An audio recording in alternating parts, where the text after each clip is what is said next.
সুখী জীৱন লাভৰ বাবে 4টা অভ্যাস। সুখ হৈছে এক সাৰ্বজনীন সাধনা।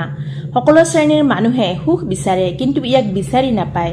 যদিও সুখৰ কোনো নিশ্চয়তা দিব নোৱাৰি, তথাপিও কিছুমান অভ্যাস আৰু জীৱনশৈলীয়ে এই সুখ বিচাৰি পোৱাত সহায় কৰে। 4টা অভ্যাসৰ বিষয়ে আলোচনা কৰিম, যিবোৰে সুখী জীৱনত অৰিহণা যোগাব পাৰে। এই অভ্যাসবোৰ সকলোৰে বাবে হয়তো প্ৰযোজ্য নহ'ব পাৰে, কিন্তু ই জীৱনক অধিক সুখী আৰু পূৰ্ণতা প্ৰাপ্তিৰ দিশত আগবঢ়াই নিয়াত অৰিহণা যোগাব পাৰে। কৃতজ্ঞতা হৈছে এক শক্তিশালী অভ্যাস, যিয়ে আপোনাৰ সুখক যথেষ্ট বৃদ্ধি কৰিব পাৰে।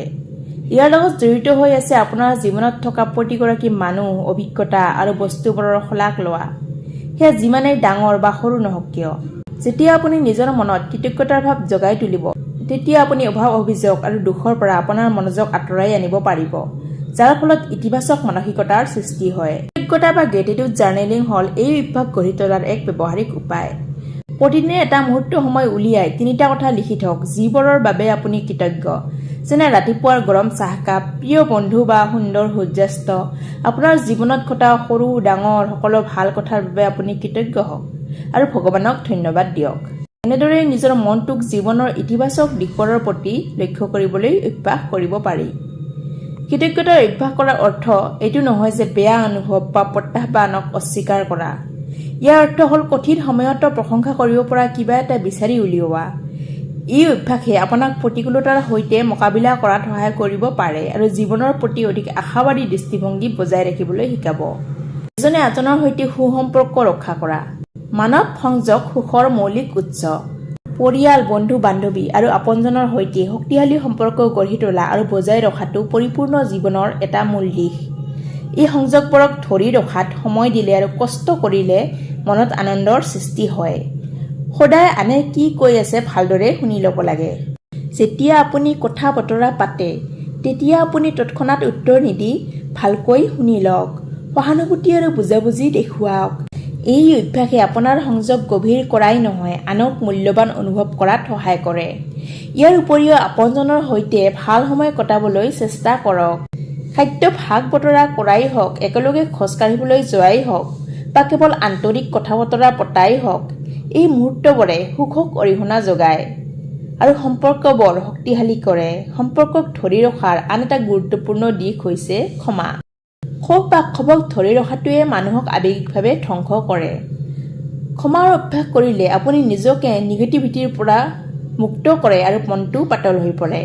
নিজৰ ভাল লগা বা নিজৰ লক্ষ্যৰ লগত সংগতি থকা কাম কৰা। এই অভ্যাসটো গঢ়ি তোলাৰ বাবে আপোনাৰ বাবে প্ৰকৃততে কি গুৰুত্বপূৰ্ণ সেইটো চিনাক্ত কৰিব লাগে আৰু ইয়াক আপোনাৰ জীৱনত লাভ কৰাৰ পদক্ষেপ ল'ব লাগে। কেতিয়াবা আপোনাৰ আৱেগ বা উদ্দেশ্য বিচাৰি উলিয়াবলৈ পৰীক্ষা নিৰীক্ষা বা অন্বেষণৰ প্ৰয়োজন হ'ব পাৰে। নতুন নতুন বস্তু চেষ্টা কৰিবলৈ বা পুৰণি আগ্ৰহবোৰ পুনৰ চাবলৈ ভয় নকৰিব। সঁচাকৈয়ে আপোনাক কি সুখী কৰে সেইটো আৱিষ্কাৰ কৰাৰ যাত্ৰাটোৱে কেতিয়াবা সুখ দিয়ে।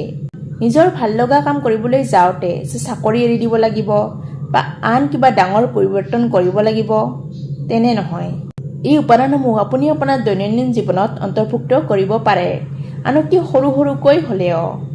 মূল কথাটো হ'ল আপোনাৰ জীৱনত অৰ্থ আৰু উৎসাহৰ সৃষ্টি কৰা, যিয়ে সুখী জীৱন যাপনত যথেষ্ট অৰিহণা যোগাব পাৰে। নিজৰ যত্ন লওক। নিজৰ যত্ন লোৱাটো সুখৰ বাবে অতি প্ৰয়োজনীয়। ইয়াৰ লগত আপোনাৰ শাৰীৰিক, আৱেগিক আৰু মানসিক সুস্থতাৰ যত্ন লোৱাটো জড়িত হৈ থাকে। নিজৰ যত্ন লোৱা মানে স্বাৰ্থপৰতা নহয়। সুখী জীৱনৰ বাবে ই এক প্ৰয়োজনীয় ভেটি। নিজৰ যত্ন ল'বলৈ অভ্যাস কৰাটো এক গুৰুত্বপূৰ্ণ অভ্যাস। নিয়মীয়া ব্যায়াম, সুষম খাদ্য, পৰ্যাপ্ত টোপনি, ধ্যান আদি নিজৰ যত্ন লোৱাৰ ৰুটিনত থাকিব পাৰে। যেতিয়া আপুনি আপোনাৰ শাৰীৰিক স্বাস্থ্যক অগ্ৰাধিকাৰ দিয়ে, তেতিয়া আপুনি জীৱনত প্ৰত্যাহ্বানসমূহ চম্ভালিবলৈ সক্ষম হয়। আৱেগিক যত্ন সমানেই গুৰুত্বপূৰ্ণ। ইয়াৰ ভিতৰত আপোনাৰ অনুভৱক স্বীকাৰ কৰা, প্ৰয়োজনৰ সময়ত সমৰ্থন বিচৰা আৰু আত্মদয়াৰ অভ্যাস কৰা আদি অন্তৰ্ভুক্ত। বিশেষকৈ কঠিন সময়ত নিজৰ প্ৰতি দয়ালু হওক। মনত ৰাখিব যে প্ৰয়োজনত সহায় বিচৰা আৰু বিৰতি লোৱাটো একো ভুল নহয়। নিজৰ মানসিক যত্নৰ লগতে মনটোক উদ্দীপিত কৰা আৰু মানসিক চাপ পৰিচালনা কৰাটো জড়িত হৈ থাকে। আপোনাৰ বুদ্ধিমত্তাক প্ৰত্যাহ্বান জনোৱা কাৰ্যকলাপত লিপ্ত হওক, যেনে পঢ়া, নতুন কিবা শিকা, পাজল সমাধান কৰা।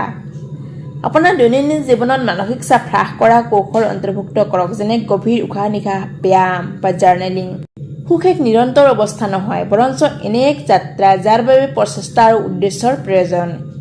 এই 4টা অভ্যাস গঢ়ি তুলিলে কৃতজ্ঞতা, সম্পৰ্কৰ যত্ন কৰা, আৱেগ আৰু উদ্দেশ্যৰ পিছত লগা আৰু আত্মযত্নক অগ্ৰাধিকাৰ দিয়া আপুনি অধিক সুখী আৰু অধিক পৰিপূৰ্ণ জীৱন যাপনৰ সম্ভাৱনা বৃদ্ধি কৰিব পাৰে।